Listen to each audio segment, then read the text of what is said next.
Une grande aventure se prépare. Bonjour à tous, c'est Guillaume de Natura Magnifica TV. Aujourd'hui j'ai une annonce très importante à vous faire puisque quelque chose d'extraordinaire va s'accomplir enfin.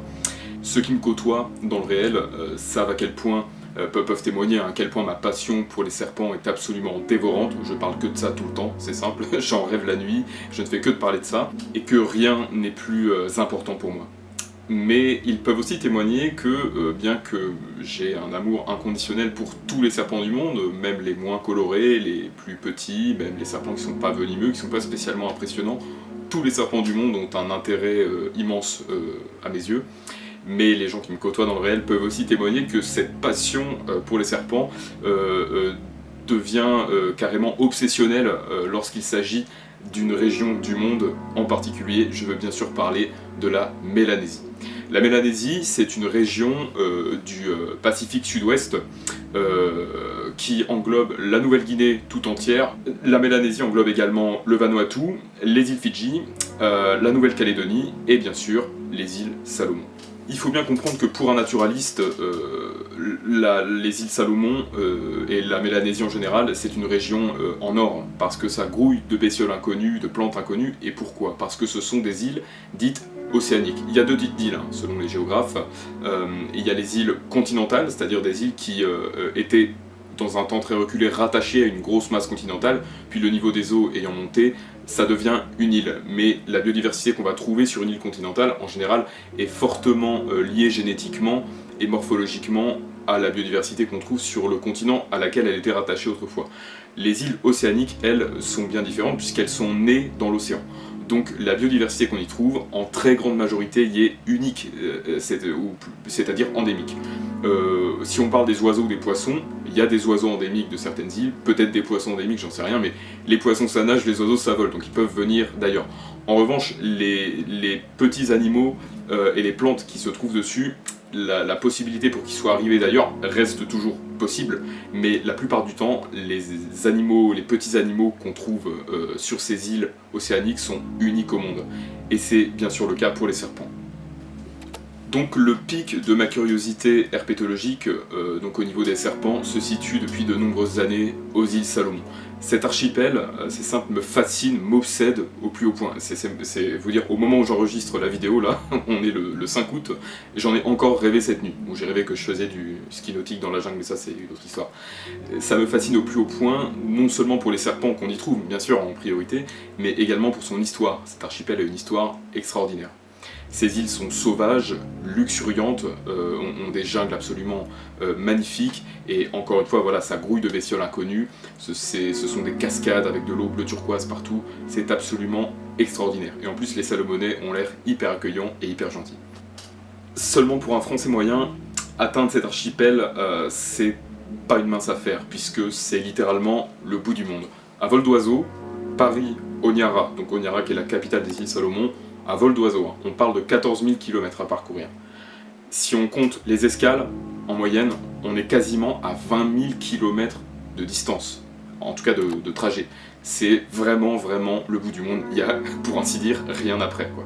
Alors, dans cet archipel, paradoxalement, il y a peu de serpents, en tout cas il y a une faible diversité spécifique, c'est-à-dire qu'on trouve peu d'espèces différentes. Hein.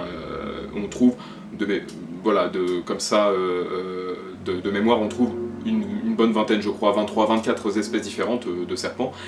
À cela, si on retire les serpents qu'on trouve également ailleurs, qui ne sont pas endémiques, on trouve dans les Salomon, par exemple, 2 petites espèces de boas, qu'on appelle les boas du Pacifique. On trouve aussi un acrocorde, qui est un serpent très particulier. On parlera de ce serpent d'ailleurs dans des petites vidéos un jour, si j'ai pas la flemme de les faire, faut me tanner pour les faire. Mais si on retire donc ces serpents-là, si on retire aussi une multitude de petits serpents aveugles qui sont endémiques, hein, c'est le genre Acutotyphlops, on ne le trouve que dans les Salomon, qui sont extrêmement rares et dont on connaît quasiment rien. Si on retire également les serpents marins, qui pour beaucoup n'ont été enregistrés qu'une ou 2 fois dans toute l'histoire de l'archipel, bah ça fait pas grand chose. Mais ce qui reste, les amis, c'est extraordinaire. Alors ceux qui ont déjà vu ma petite vidéo, le premier épisode, rappelez-vous, sur les serpents super rares, j'avais parlé des serpents de Mélanésie, et donc tous les serpents dont je vais vous parler maintenant, si vous avez vu la vidéo, vous pouvez zapper là pendant 5-6 minutes parce que vous savez déjà tout. Si je résume, dans l'archipel, 4 espèces de serpents m'intéressent au plus haut point. Ça ne représente pas seulement un rêve, c'est mon plus grand rêve. C'est l'apothéose de ma carrière d'herpétologue amateur et aventurier, aventurier qui a souvent la trouille, mais aventurier quand même. C'est vraiment mon plus grand rêve qui va se réaliser, et ce rêve, les amis, va se réaliser à partir du 15 septembre à 22 h à l'aéroport Charles de Gaulle, puisque ça y est, j'arrive même pas à croire que je prononce cette phrase, mais mes billets pour la Papouasie-Nouvelle-Guinée et les îles Salomon sont pris. Je vais partir.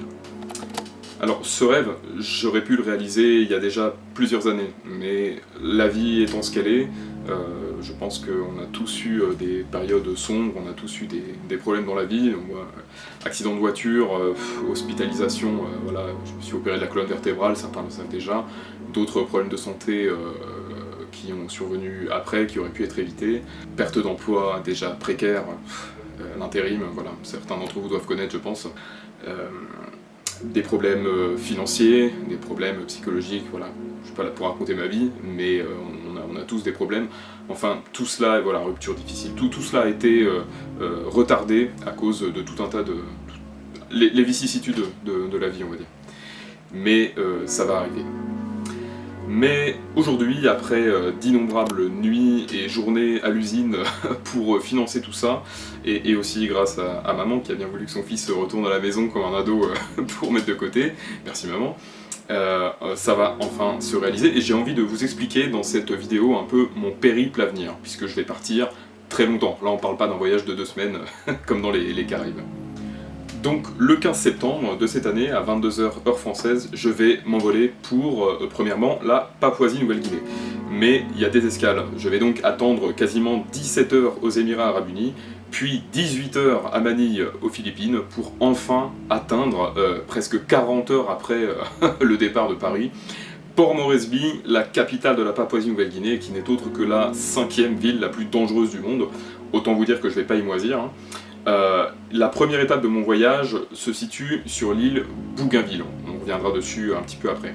Mais Bougainville, pour l'instant, fait encore partie de la Papouasie-Nouvelle-Guinée, il faut donc prendre un vol intérieur pour l'atteindre.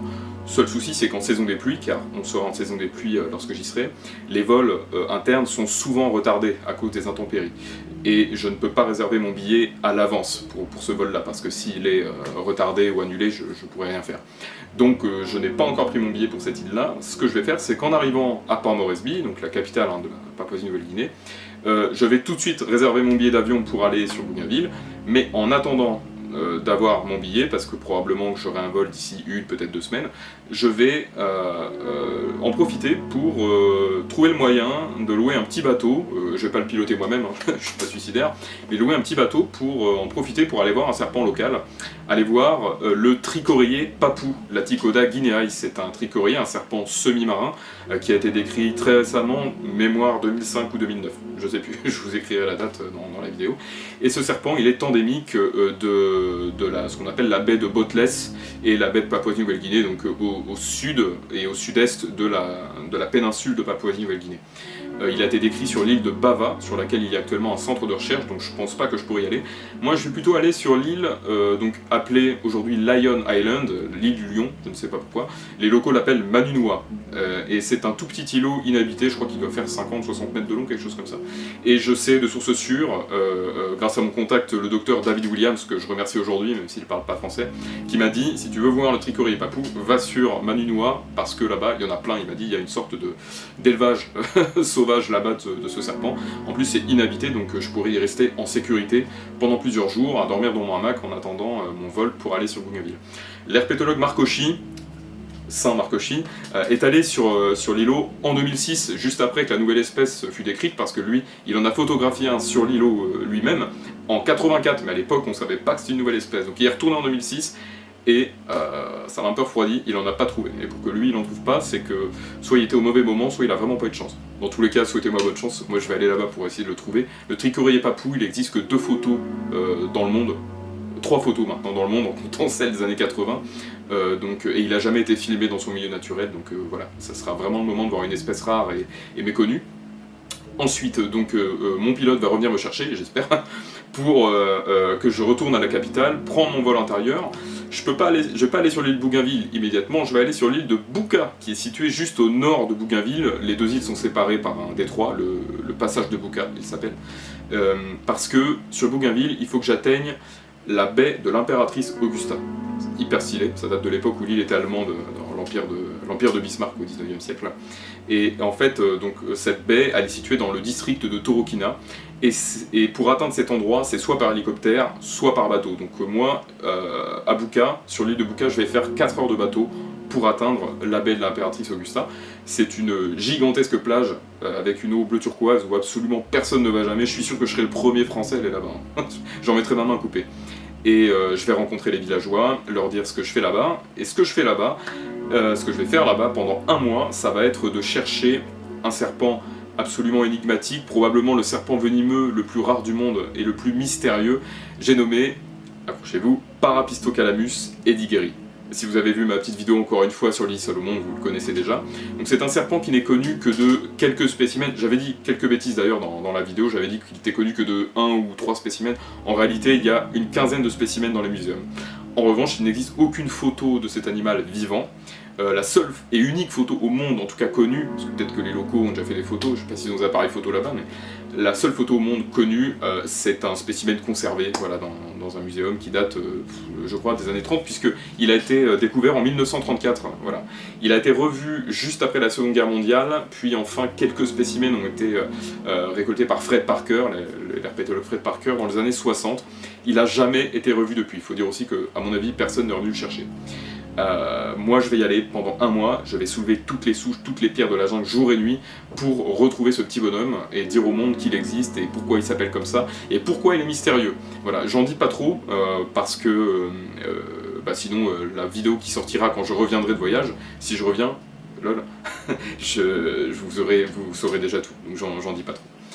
Ensuite, donc après 1 mois passé sur l'île de Bougainville, je vais donc reprendre le bateau pour retourner sur l'île Bouka, reprendre l'avion pour retourner à Port Moresby, reprendre un avion, faire escale à Brisbane, en Australie, et là remonter en avion encore une fois jusqu'à enfin atteindre Honiara, la capitale des îles Salomon, située donc sur l'île principale de l'archipel, Guadalcanal. Je vais prendre le temps d'explorer, j'espère, parce que je vais partir 4 mois en tout, hein, peut-être même plus. Je vais essayer d'explorer toutes les grosses îles principales de l'archipel, y compris une petite Tété-Paré, mais ça c'est pareil, non, vous verrez ça dans le documentaire quand il sortira. Peut-être donc au mois de février-mars 2026. Et je vais chercher dans cet archipel 3 serpents venimeux, donc en premier lieu 2 serpents venimeux terrestres, le Salomonella spar, pardonnez-moi les profanes qui n'y connaissent rien en serpents, je suis désolé, ces serpents n'ont pas réellement de nom commun. Je peux essayer de traduire vite fait leur nom du latin, du grec, mais ça ferait des noms sans queue ni tête. Écoutez, il s'appelle Salomonella spar, c'est un serpent venimeux assez balèze, qu'on croyait plus ou moins inoffensif, jusqu'à en 2018, un adolescent de 15 ans s'est fait mordre et a failli mourir. Bref, ça c'est pareil, on en parlera plus en détail dans le documentaire. C'est un serpent absolument magnifique, il y a moins d'une vingtaine de photos dans le monde de serpents, et à ma connaissance, aucune vidéo. Je vais essayer de le chercher voilà, partout. A priori, il est assez commun, c'est le serpent le plus commun, le venimeux le plus commun des Salomon. Ensuite, je vais chercher le Saint Graal pour moi des Salomon, le deuxième Saint Graal des Salomon, c'est tous des Saint Graal de toute façon pour moi.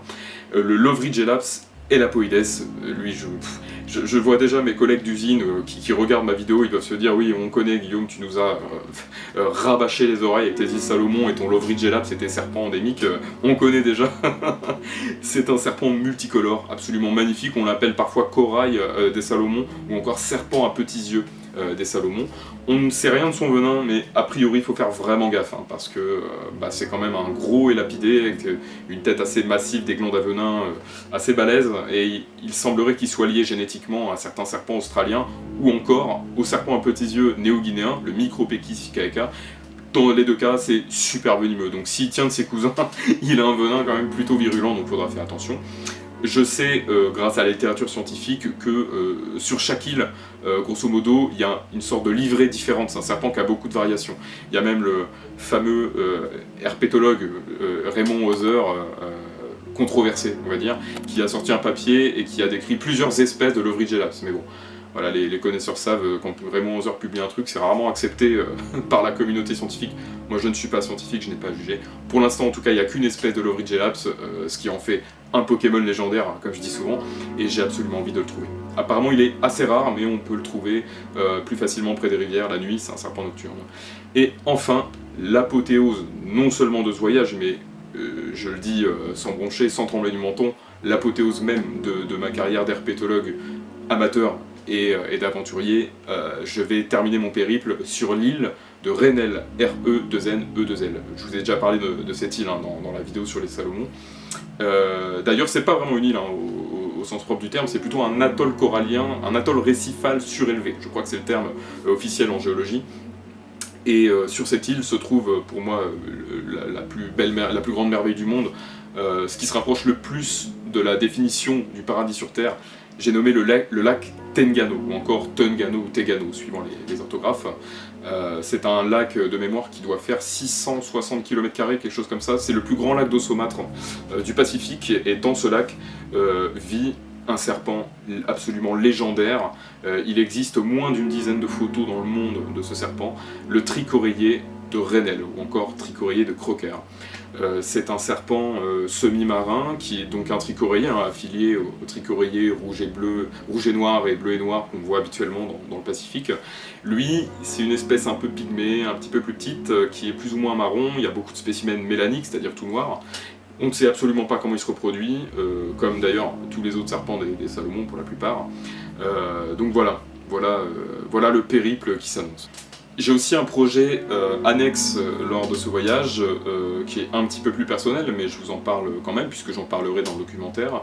J'ai grandement envie de suivre les traces et le périple de Monseigneur Jean-Baptiste Épal, qui était un évêque missionnaire catholique du XXe siècle, qui était donc l'évêque missionnaire des îles Salomon, qui, lui et ses compagnons, ont vécu une mort tragique, et il est mort en martyr dans l'archipel.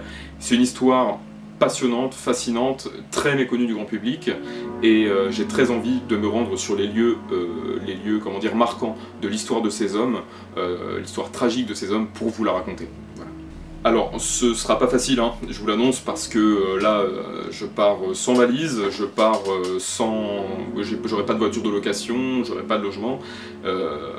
C'est simplement, je pars avec mon matériel photo dans mon sac à dos, un petit peu de matériel de secours, un panneau solaire portatif pour recharger mon téléphone portable qui me sert de GPS, et mes batteries de lampe frontale et d'appareil photo. Et surtout mon sourire pour me faire inviter dans des huttes avec des lits bien douillets si jamais j'en ai marre de dormir dans la forêt. Ça va pas être facile, ça va être rempli d'imprévus, d'incertitudes, mais c'est la définition de l'aventure. Je vous cache pas que je suis mort de trouille, hein. Les aventuriers le disent jamais, moi je le dis, hein. Un aventurier ça a tout le temps peur, mais bon, c'est une trouille saine, c'est une trouille qui est vraiment saine. Quand je vais revenir, j'ai aucune idée de ce que je vais faire, si ce n'est me lancer dans l'édition de mon livre. Je pense qu'en revenant de ce périple, j'aurai la matière suffisante pour terminer ce livre dont je vous parle depuis longtemps. Donc l'aventure éditoriale, ça sera pas une partie de plaisir, mais bon, on n'y est pas encore. Après, bah voilà, qui sait, peut-être que je vais enfin aussi faire mon périple au fin fond de l'Indonésie de l'Est, partir dans les Moluques, là. Voilà, mais bon, on n'y est pas encore. Donc pour terminer, eh bien, j'ai envie de dire vivement le 15 septembre, j'ai vraiment hâte de vous emmener avec moi là-bas. On n'est pas très nombreux hein, sur cette chaîne, on est, je crois, au moment où j'enregistre, là on doit être 460 quelques. À l'échelle de YouTube, c'est rien du tout, hein, 460, mais on perd le sens des grandeurs avec Internet, et quand vous regardez mes vidéos, je me dis, bah, y a 460 personnes là qui m'écoutent et qui apprécient mon travail et qui m'encouragent. Et imaginez une salle remplie de 460 personnes pour vous écouter, c'est pas tous les jours quand même qu'on a ce privilège-là. Donc c'est l'occasion aussi pour vous dire merci d'être là, merci pour tous vos commentaires, toutes vos critiques. Pour moi, il n'y a que des critiques positives tant qu'elles sont constructives, donc vraiment merci infiniment d'être là. Et puis, eh bien, rendez-vous donc, je pense, en février-mars pour le compte-rendu de tout ça.